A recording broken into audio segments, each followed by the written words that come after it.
views and opinions expressed in this program are those of the participants and do not necessarily reflect the views of BronxNet or the program underwriters.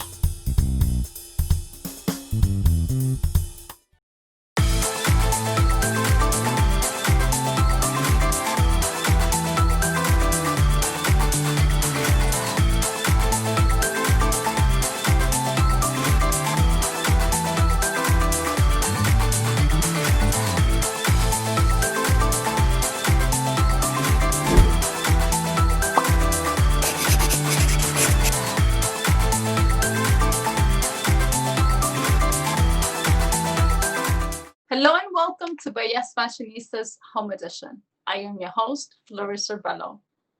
Thank you for joining us on another episode of Bellas FireSide Chat, a conversation with leaders in our community.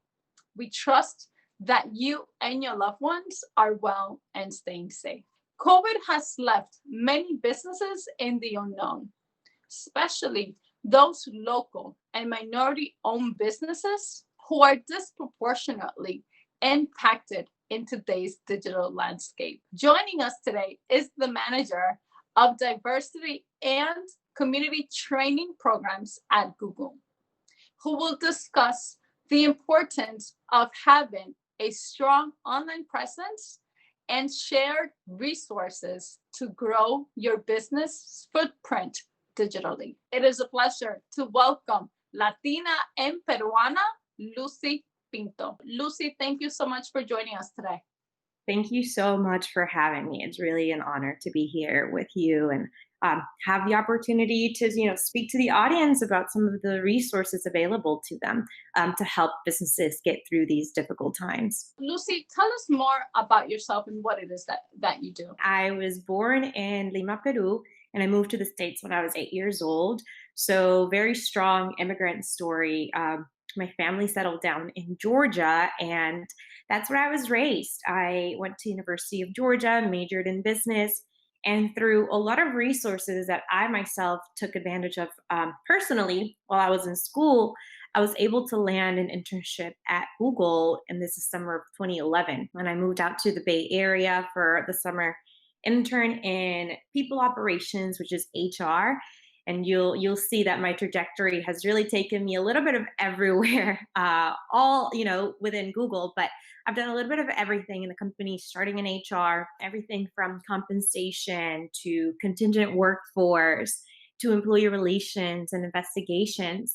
But I always had a passion for diversity, equity, and inclusion, just given my background as a first-generation college student, as an immigrant, as a native Spanish speaker, right? My Spanish is my first language. So the scope of working in diversity, equity, and inclusion and bringing equitable outcomes to people who often have barriers to success because of systemic issues was really important for me. And it became more important as I did more and more work.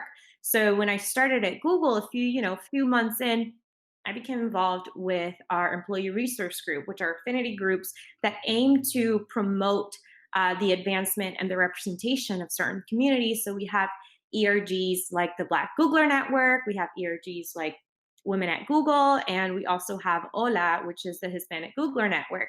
And so I quickly became a part of HOLA and also the BGN. But through my ERG involvement, I started taking on volunteer projects that were related to diversity and inclusion.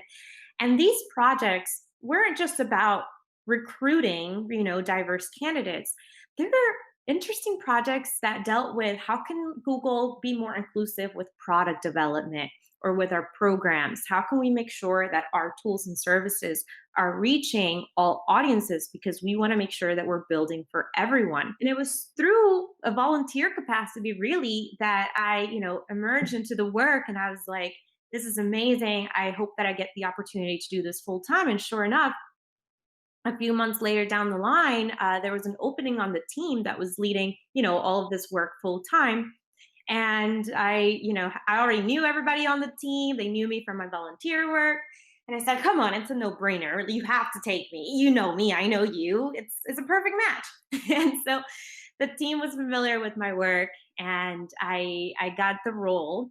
And I have been leading this work, ever since 2014, 2015 in a full-time capacity. And I have done a little bit of everything, even under diversity and inclusion. So I led also Ola for New York, the New York chapter of Ola. I was doing a lot of work that focused on recruitment and just getting the word out around job opportunities there, and a little bit of small business outreach. And then that work stream, that angle of small business has always really captivated me, because I'm really about providing resources that can drive economic impact, and technology does that. So now I am leading the work, but the work now is falling under marketing. And it's been really, really interesting to be able to amplify our work in this space. And Sundar, who is our CEO, recently announced that we will be expanding the program that I run, which is the Digital Coaches Program, to additional markets. So we're going to be in 8 additional markets. Right now we're in 11. And the purpose of the program is to have local representation, local ambassadors who are trusted in the community and who can deliver authentically tools, resources, training to local community members around how they can use Google tools to help them increase the digital footprint and maximize their online presence. So, in a nutshell, what they're doing is they're leading monthly trainings, they're doing coaching, they're also providing platforms for local community members to connect and to be able to share even success stories around how they're using technology to grow their businesses. So that's the Digital Coaches Program in a nutshell. And it's been around since 2017, and we're really looking forward to expanding to even more markets. Congratulations. That's actually great. And I just want to say to everyone, we've actually met back in those times when you were leading the ERG groups. Oh my God, I remember. Yeah, it was it's crazy how time flies. It was a little while ago, and I was doing a little bit of everything. And now, very thankfully, and I think personally connected to the work around SMB, I'm more so focused on helping Black and Latino small business owners in the US really understand like the tools and get the training that they need so they can grow online. COVID has left many businesses to the unknown, especially those mom and pop stores and small businesses in our community. Lucy, could you tell us why is it important for these businesses to have a strong online presence? So nowadays, people don't just go online. They're not just surfing the World Wide Web. They are making purchases online. They're making business decisions online. The fact that I can, Google like Latin food around me, and I can see a list of restaurants, and I can click on a link and I can order from them, that didn't exist, 10 years ago. Technology has allowed businesses to connect more easily with customers and vice versa. And what happens is that a lot of small business owners kind of very at a high level understand the importance of being online, but then they don't take it, the next step, which is how do you then connect? How are you actively connecting with your customers? Because let's say if you have, a website that you created 5 years ago, that's great. And you are technically online, but it might be stale. The information there, might not be relevant anymore. There might not be a call to action in your website. You might not be posting offers. You might not be driving traffic to your website so that people can make purchasing decisions. And that entire user journey is something that I think a lot of business owners sometimes fail to think about, or they just forget to figure out how not only am I going to have a presence online, but how am I going to actively connect with my customers using this, right? So there's a stat that 4 out of 5 consumers who are searching for a particular product are actually planning on buying it, and more than often, like they're buying it online from online retailers. Especially now during COVID, we have seen just how much important e-commerce is, right? To be able to send and distribute and just directly sell your product to end users. And all of that is really what is going to set your business up for success in the future, because technology is only going to keep evolving, right? Mm-hmm. Nowadays, not only do we have, laptops and cell phones where you can order your food, but now we have machine learning and artificial intelligence, and you can tell Alexa or your Google Home Mini to make a reservation at this restaurant. That didn't exist, in the day. And so if you are not optimizing your online presence to make sure that when customers or potential customers are searching for your products or your services, that you are hitting them from every angle, that they can find you on, I always say, on all platforms, right? Sometimes people ask me, oh, because you work for Google, do you recommend Google platforms over other platforms? And I tell them, you should be on everything, right? Of course, as long as it makes sense for your brand, and you have to do a little bit of due diligence there, but make sure that you're using free real estate that is available. So if customers are now, using Uber Eats, consider, maybe migrating to that platform. Make sure that you have a website. Google My Business is free real estate for brick and mortars. And even there are other functionalities. If you don't have a brick and mortar, you can still use it, but it's free real estate. They're the yellow pages of today. So make sure that your business is there and that you're updating your Google My Business listing, and connecting with customers that way. One thing that I wanted to touch on that you mentioned around disproportionately impact and how COVID has really brought to light some of these issues that specifically minority owned businesses face.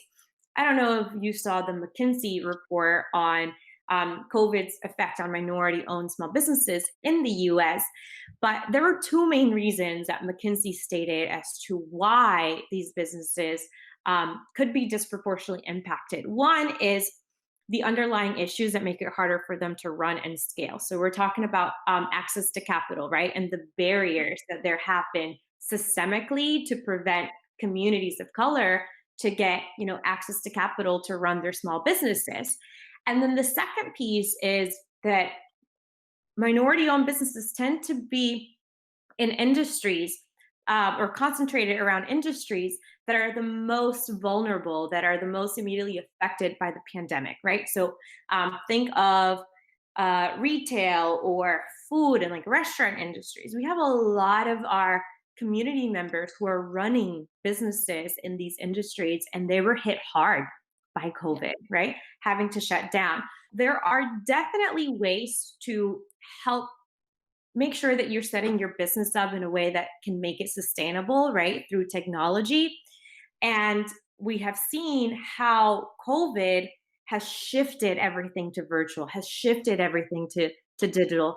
And that has been a catalyst, I think, for a lot of small business owners to kind of say, okay, I know about these tools, but now I know how important it is to be online and be actively online, reaching out to my customers, keeping them updated, collecting, trying to get traffic on new customers. I think they're starting to realize, some of them are starting to realize that this is the time to do it. Local restaurants that Mhm. have had a social media presence, and they were able to miss on that. It's sad for that industry, but I do think that technology can be a bridge to help them amplify and get, maybe even smarter around the way that they are doing business. Because what we're now seeing is that if I am a consumer and I'm going online, and COVID did this, I was like searching for, I don't know, like wipes, like cleaning wipes, like nobody has them.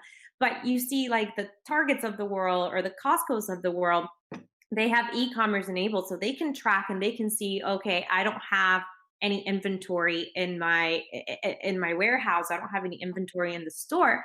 But I am pretty sure, because I have a lot of friends in New York, that they were going to their local bodegas and getting, toilet paper from their local bodegas because they had it in stock, right? And that is fantastic. But think about how, besides word of mouth, how much more impact that could have made, right? For bodegas to be able to say, hey, through my Google My Business listing or through my social media presence, I'm going to update you all on what kind of products I have, right? And how we can deliver them to you. And that way you're connecting to your local community, sometimes even in ways that big businesses just cannot do. So that's I think the positive side of like the opportunity that I think technology and these digital tools can really bring to these businesses as they start to rebuild. We will take a quick break, and when we return, Miss Pinto will discuss Why is it important to maximize your online presence and how you could grow your resources digitally? Don't go anywhere. TV news, radio reports, and newspaper headlines in the 1970s and 80s misrepresented communities in the borough of the Bronx. Then, something transformative happened. By, for, and about the Bronx, BronxNet was born. BronxNet provides media education, opening the doors to competitive careers in the media industry for thousands of students in middle school, high school, and college. BronxNet. Welcome back. Ms. Pinto, what is a digital footprint and why does it matter? In simple terms, is the digital trail or the activity that your business leaves behind in anything and everything that is digital. So we're talking about social media platforms, we're talking about online marketing and advertising, websites, anything that represents your brand, that it's on the World Wide Web, right? www.something. Even if it's like social media like Facebook or Instagram, or if it's Google, there is a digital footprint that your business has, its existence, and what kind of platforms does it exist in when it comes to being online. Is it on Google Maps? Is it on Google Ads? There's so many different platforms that really promote small businesses. And that, in a nutshell, is the entire digital footprint. It's all of the entire ecosystem. The reason why it's important, it gets back to what I was saying earlier in the segment, which is that customers are going online. We are conducting searches, millions of searches on a daily basis, every second. They're searching for businesses, services, products online. And what happens, at least on the Google front, through Google platforms, is that we really try to give those users who are searching the most relevant information. So if you are searching in a very remote area and you're searching for TVs to buy, and there's no local TV store, well, the results that Google provide are not likely going to show, a Best Buy that is 2 hours away.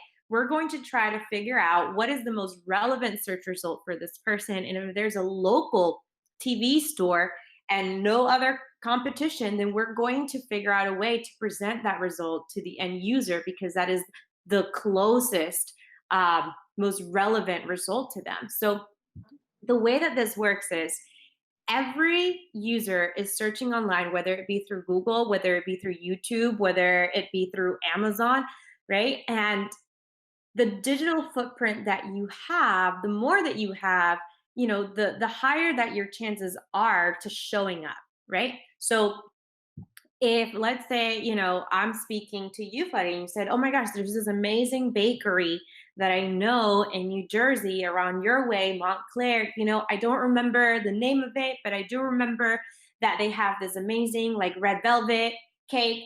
I can go into Google and I can search, bakery in Montclair, New Jersey, red velvet, and it's going to spit out some results. Now it's searching for a few things. It's searching for, trillions of websites out there, right? But the moment that I condense it down to my local community, it's only going to search maybe within the radius of Montclair, New Jersey. And what I should tell you as a business owner is, how can I be most effective at reaching the audiences that are looking for me, right? Because as a business owner, I might not need to show up if somebody searches for a bakery in New York, if I'm based in, Montclair, New Jersey. But I want to be able that my target audience is representative of who my users are and who I want them to be. I oftentimes say, like, with the digital footprint, think about who your users are, where are they going to find you? Do you have information out in the World Wide Web that gives them a little bit of a piece of information about you, so that if they are looking for your services and your business, they can find you, right? So does your website have an accurate description of what you do? Does your website have a contact information, an address, or some sort of call to action that people know, okay, this is the business that I was looking for. And all of those different platforms, all those different touch points are putting information about your business out there so that it makes it, again, more likely or just a better user experience for people to be able to find you. But if you're not online, or if you have a website, like I mentioned earlier, that you created 5-10 years ago and haven't really done anything else other than that, then you're really a little bit behind in the digital era, right? There are other platforms now, like a Google My Business listing, YouTube. You can even start using, analytics to help inform your marketing strategy. But there's so many different tools available now to help you increase that online presence and make sure that you are found when customers are searching for your product or service. How can the business maximize the resources? There are tons of resources out in the world that are free, and some of them are for, brick and mortar, some of them are for any type of business. But I always like to start with the free resources and just throw them out so that people can then kind of take what is most relevant to them and then use it. So, one of the tools that I mentioned earlier was Google Analytics. Google Analytics is a tool that allows you to gain valuable insights that helps you make strategic business decisions. Essentially, it helps you answer, how do potential customers engage with your website and how are they getting to your website?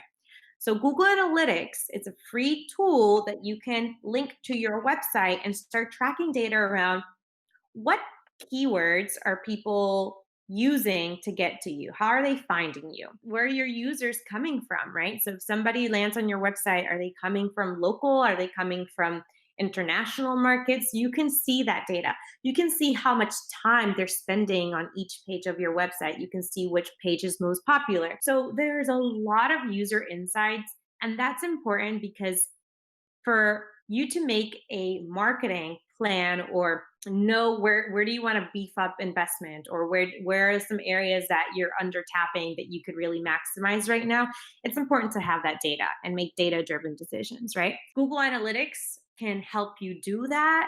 It can help you see that bounce rate. So if you notice that a user is not spending that much time, why is that, right? Are there changes that you can make to your page to drive a longer user experience, and that they're engaging with different parts of your website? The other tool that I like to share that a lot of people love is Test My Site. And this can be found at g.co/testmysite. So Test My Site is a tool that anybody who has a website can use, and it measures the speed of your mobile site. So does your mobile site load fast enough for a good user experience? This allows you to run a free mobile speed report to just better understand the user experience for your audience. And this is important because, like, I'm using a laptop now, great, I can do video. But when I'm on the go and I'm searching for products and services, I'm on a mobile phone. I'm on my cell phone. And if your site does not load, or if your site looks, wonky when I'm trying to open it up, that sometimes can be very detrimental to your business because it's not, a good user experience for me. So I'm having trouble reading, or I'm having to scroll in my phone all the way to the right because your site isn't mobile friendly. And nowadays we carry these mini computers with us everywhere. So it's important that you're giving your users a good user experience and making sure that your site is mobile friendly, that it loads fast.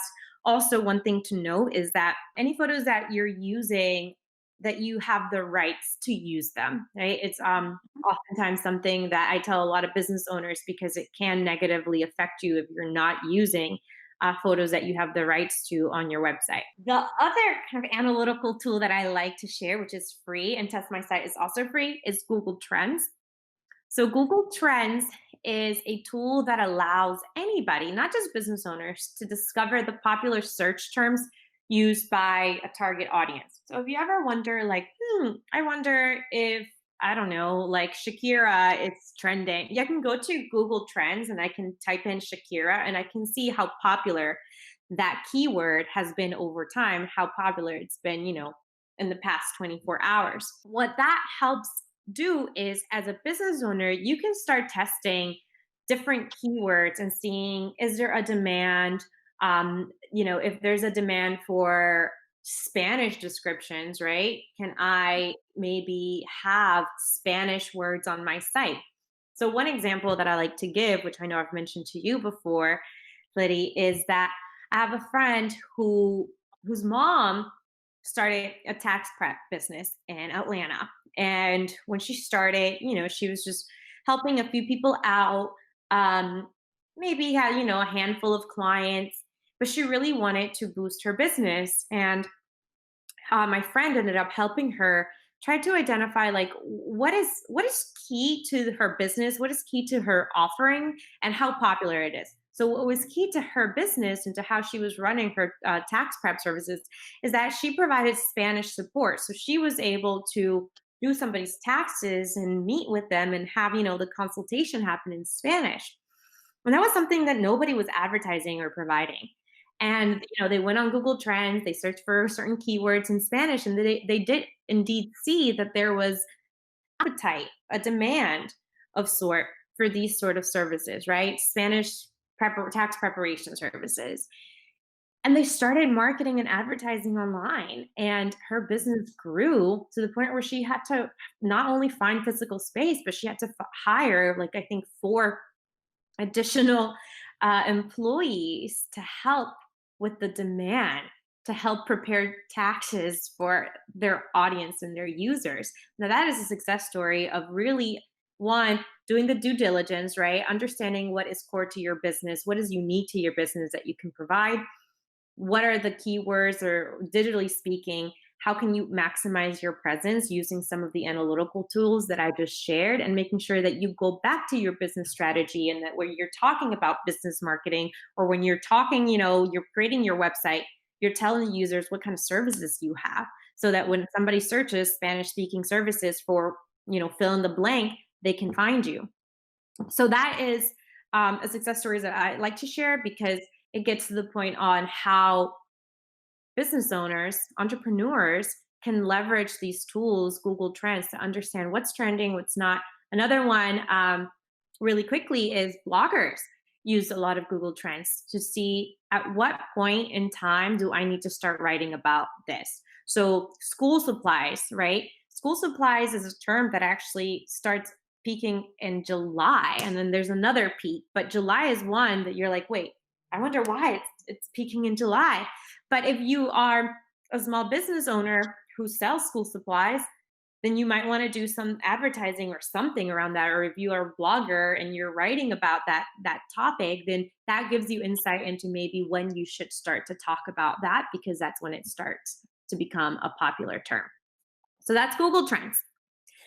The other one is Google My Business. And I mentioned this, and this is one that I really want to drive home with the audience, that Google My Business, they are the yellow pages of today. This is how your business profile appears on Google Maps and on search. This is where you can share critical business updates with your customers, such as hours, where you can share your telephone number, any critical updates, for example, if you're going to be closed for 4th of July, or if you're going to be running specials for 4th of July, things like that are made available through Google My Business. And now a lot of people are searching on maps. So they're not even sometimes going to Google search, even though Google search is still the most popular search engine. But if I have my, GPS on, sometimes I'm using Google Maps in that UI to search for businesses around me. So it's important that if you want your business to show up when somebody is searching for you on Google search or on Google Maps, that you create a free Google My Business listing. So making sure that your website is accessible, mobile friendly, and that there's a call to action. So if it's been stagnant, make sure that you're updating your website with relevant information. Make sure that you're using the right keywords. And again, make sure that you're using photos that you have the rights to use. That should give you a pretty strong start of having a good digital footprint. I didn't talk too much about paid products like, advertising online, but I think I mainly want to drive the point home that there are free resources that you can start using right away to help you understand your business, your customers, and help get the word out about your business. For more information on Google My Business, where can you be contacted? So you can contact me through my LinkedIn, Lucy Pinto. I should be, I think, the only Lucy Pinto at Google, so I should come up. And also through email, if anybody has any questions, my email is pintol@google.com. Thank you so much, Lucy, for joining us today. I'm very happy to have you and look forward to having you again soon at Bella Fashion TV. Thank you so much again. Thank you. I appreciate it. You guys take care. Thank you for joining us. Be sure to follow us on social media at Bellas Fashionistas and our media partner at BronxNet TV. To watch more of our programming, please visit our websites at bellasfashionistas.com and our media partner at bronxnet.org. Be safe. Have a great day.